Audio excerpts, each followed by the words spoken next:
ஒரு முருகன் கோயிலில் தினமும் ஒரு பூசாரி பூசை செஞ்சுக்கிட்டு இருந்தார். அங்கே ஒரு பக்தர் டெய்லி நாள் தவறாமல் வருவார். வந்து முருகனுக்கு என்னென்ன தேவையோ அதையெல்லாம் நான் செய்கிறேன்னு பார்த்து பார்த்து செய்வார் அவர் கூட. இவர் ஆனால் ரொம்ப கஷ்டப்பட்டுட்டே இருந்தார். அவர் பார்த்திங்க அப்படின்னா ஒரு கொத்தனார் வேலை செய்கிற ஒரு சாதாரண ஒரு ஆள். அப்போது இவர் ரொம்ப கஷ்டப்பட்டுட்டே இருக்கிறத பார்த்து முருகன்கிட்ட பூசாரி கேட்குறாரு, இவ்வளவு சேவை செய்யறதுக்காக இவ்வளவு ஆர்வமாக வர்ற உன்னோட பக்தனை நீ இப்படி சோதிக்கலாமா? ஏன் முருகா இப்படி கஷ்டப்படுத்துகிற அப்படின்னு கேட்குறப்போ முருகர் சொல்லுவார், இல்லை, பக்குவப்பட்டு எந்த நிலையிலையும் பொறுமையாக இருக்கிற மனசுக்கும் மற்றவங்களையும் நம்மளை போல் நினைக்கிற அந்த எண்ணமுடைய மனசுக்கும் தான் பக்தி எப்போவுமே முழுசாக பலன் தரும். இவர் இவ்வளோ பக்தியாக இருந்தாலும் இவர் இன்னும் பக்குவம் அடையலை அப்படின்னு சொல்கிறாரு. இல்லை முருகா, நீங்கள் அவருக்கு கொடுத்து தான் ஆகணும் அப்படின்னோடனே, சரி நான் அதை உனக்கு காமிக்கிறேன் அப்படின்னு சொல்லிட்டு முருகர் விட்டுடுறாரு அன்னைக்கு. அப்புறம் ஒரு 2 நாள் கழித்து அதே மாதிரி அந்த பக்தர் முருகனை கும்பிட வர்றாரு. அன்னைக்கு பூசாரியும் இல்லை. அப்போது முருகர் சொல்கிறாரு, என் காலுக்கு கீழே காசு இருக்குப்பா, எடுத்துக்க அப்படிங்கிறாரு. முருகா, நீயா பேசுகிறது, ரொம்ப நன்றிப்பா, என்னோடய கஷ்டமெல்லாம் என்னையோட தீரப்போகுது அப்படின்னு சொல்லிட்டு அதில் 2 கை நிறையா இருக்கிற அளவுக்கு தங்க காசுகளை கொடுக்குறாரு. அதை எடுக்கிறாரு. எடுத்த உடனே முருகர் சொல்கிறாரு, இல்லை இதில் கொஞ்சம் போட்டுட்டு போ, இன்னொருத்தருக்கும் கொடுக்கணும் அப்படின்னு.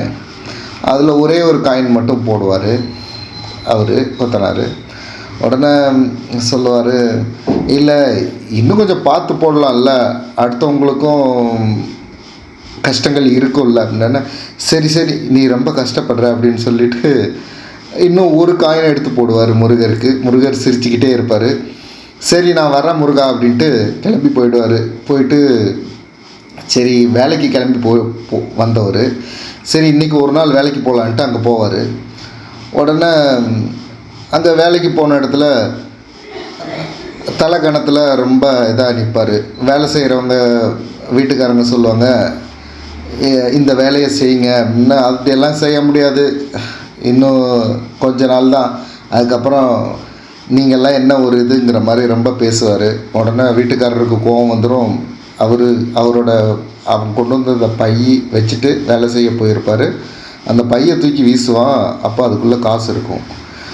தங்க காசை பார்த்து அந்த வீட்டுக்காரன் எடுத்து வச்சுக்குவான். இவர்கிட்ட வேலையை முடிச்சுட்டு வந்தவன் பார்த்தா காசு இருக்காது.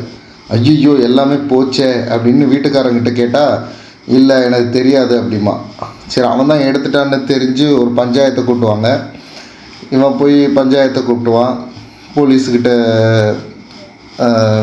கம்ப்ளைண்ட் கொடுப்பாங்க. எல்லா இடத்துலையும் இவன் ஒரு சாதாரண ஒரு கூலியால், இவனுக்கு எப்படி இவ்வளோ காசு வரும், அதனால் இது பொய் சொல்கிறான் அப்படின்னு சொல்லி அவனை விரட்டி விட்ருவாங்க. அப்புறம் வேறு வழியே இல்லாமல் திரும்ப போய் முருகர்கிட்ட அழுதுகிட்டே நிற்பான். முருகா, இப்படி நீ கொடுத்தும் எனக்கு நீ கொடுத்த காசு நிலைக்காமல் போயிடுச்சு அப்படின்னா, நான் உனக்கு கொடுத்த காசை வச்சுக்கிட்டு நீ கொஞ்சம் கூட தலகணம் இல்லாமல் எப்பவும் போல் இருக்கிற மாதிரி இருந்திருந்தீன்னா உனக்கு இந்த நிலை வந்திருக்காது. 2வது, நீ மற்றவங்களுக்கு என்ன கொடுக்கணும்னு நினச்சியோ அது என் காலுக்கு கீழே இருக்குது. அந்த 2 காயின் உனக்காக நீ வச்சது தான், அதை எடுத்துக்கோன்னு சொல்கிறார்.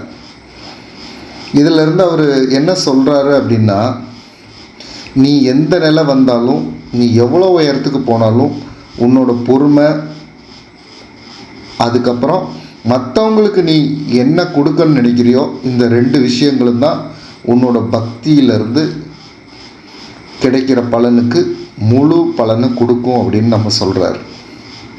அதனால் நாமளும் எந்த ஒரு கஷ்டம் வந்தாலும், இல்லை எந்த ஒரு கோபம் வந்தாலும், எல்லா நிலையிலையும் ஒரே நிலையாக இருக்கணும். அதே மாதிரி மற்றவங்களையும் நம்மளை மாதிரி நினச்சி அடுத்தவங்களுக்கும் எல்லாம் கிடைக்கணும் அப்படின்னு நினைக்கணும். நன்றி.